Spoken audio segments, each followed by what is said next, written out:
Ladies and gentlemen, welcome back to Entrepreneur Middle East. We're here live in Doha at Web Summit, and we're at the one and only Amazon booth. And with me is the managing director of Amazon Ads. It's Rayan Karaky. What a pleasure meeting you, and thank you. Yeah, it's a pleasure. Thank you for having me. So, you guys have a very interesting booth this year. Yeah. What a participation! Tell me a little bit about Web Summit, what it means to you, being here in 2026, and then later on we'll discuss this whole perfume making here, which looks insane. Sure. So this is our third year at Web Summit.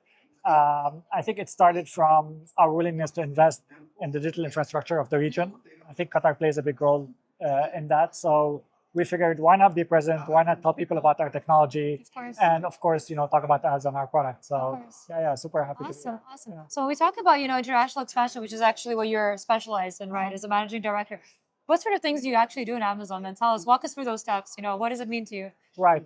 So as you probably know, Amazon used to be, Amazon Ads used to be ads on the back of stores. Yeah. Then, our expansion into investing in MGM studios, to buying Twitch, into all sorts of new products, Wondery in terms of podcasting, really just created this mammoth entertainment company.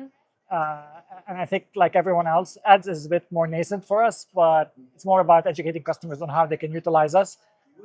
My role specifically is about expanding that into as many geographies as possible and trying to help brands from the region reach everywhere, or sellers from the region sell globally. Of course, of course. That's probably And when we do talk about brands, there's this whole topic now of retail media yeah. and how Amazon Ads connects into all of that. Can you please expand on that and tell us a little bit about Of course. how that's useful for you guys and how you're useful for them as well? Of course. So if you remember, maybe like 20 years ago, we used to talk about retail media as well. But it used to be like you're in the aisle of a supermarket, you have all these ads or all these booths for branding. Which I miss sometimes. To be Yeah, honest with right. you. Yeah, of course. I mean, the balance is still there. Yeah. The balance is still there.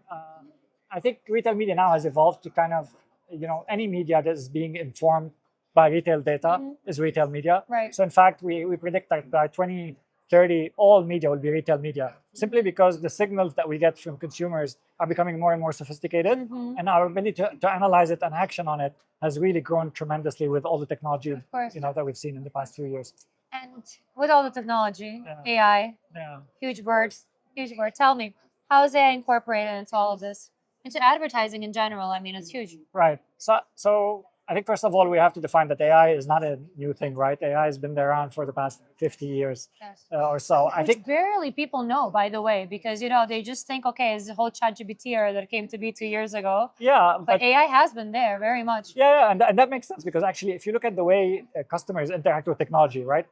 So every time you interact with a new technology, it becomes an expectation. Right. Take search, for example, right? The minute Google popped up, the way you browse has changed. Yeah. And now you expect answers, right? Yeah. So by the same token, now you expect from the brands to be present wherever you are, because there's no more funnel in its linear sense. There's now consumers that enter at any point in time Very spoiled. with very specific expectations, exactly, super spoiled. And they expect from you to the brand to be able to answer their questions before they even ask them. So I think AI just powers the way we're able to ingest data, analyze it, and more importantly, action on it, which means marketing has to let go a little bit of the control that we typically used to see in the past, 20 years or so course. in doing marketing. And do you think it's the startups or the big tech that are actually winning the AI race? I think in a lot of ways, big tech acts as an enabler. I think at the end of the day, consumers have to benefit from the technology. Right. Otherwise, no one benefits. Right. But I think the capacity of creating a meaningful product today, even for startups, is a lot more enhanced at a fraction of the cost and at a maximum speed. Okay. So testing and scaling is going to become a lot faster, right? We used to go, try fast, fail fast. Now Yeah. it's like at super speed at scale, Right. which is experimentation at scale, which is what every startup would wish they had, Yeah. without having to bear maximum costs. So Right. I think everyone stands to win. And the data there is insane. Absolutely. Thanks to AWS.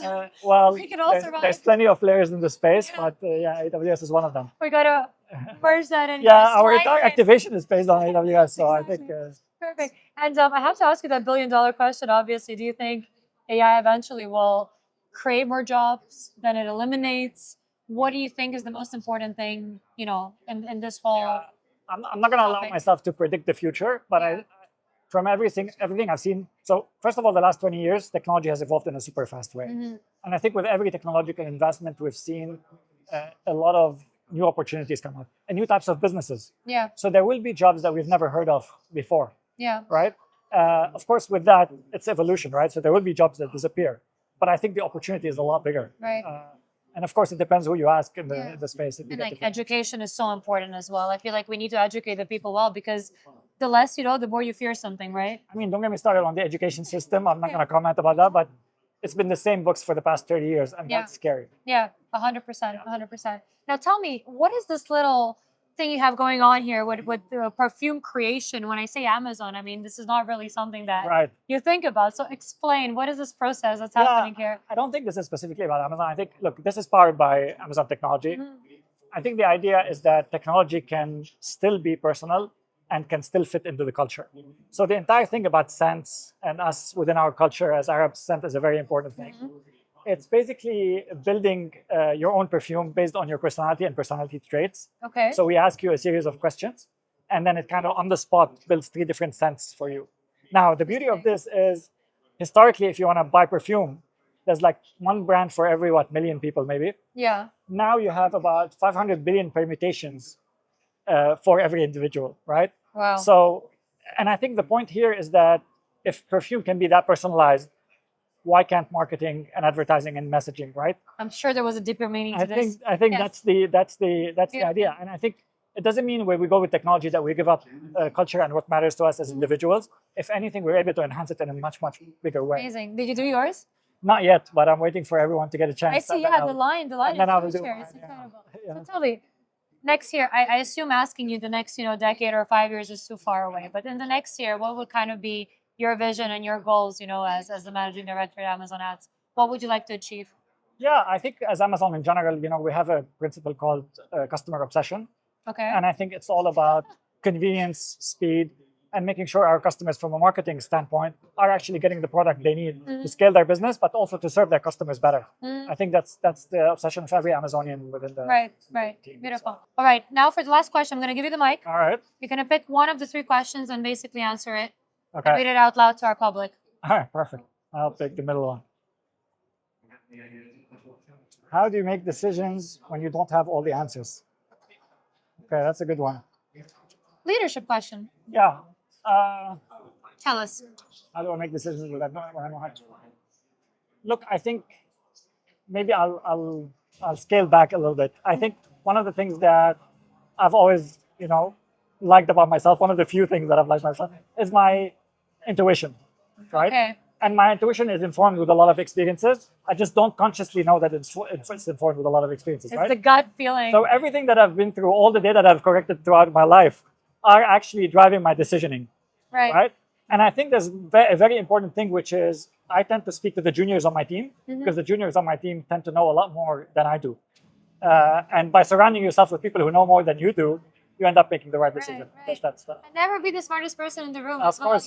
Go ask, research. If you're the smartest person in the room, then you're in the wrong room. Right, 100%. Yeah. Rayan, absolute pleasure Perfect. being Thank here you so much. today. Thank you, It's great Shukran. to be with you. So many more interviews with you. Thank you, Thank guys. you.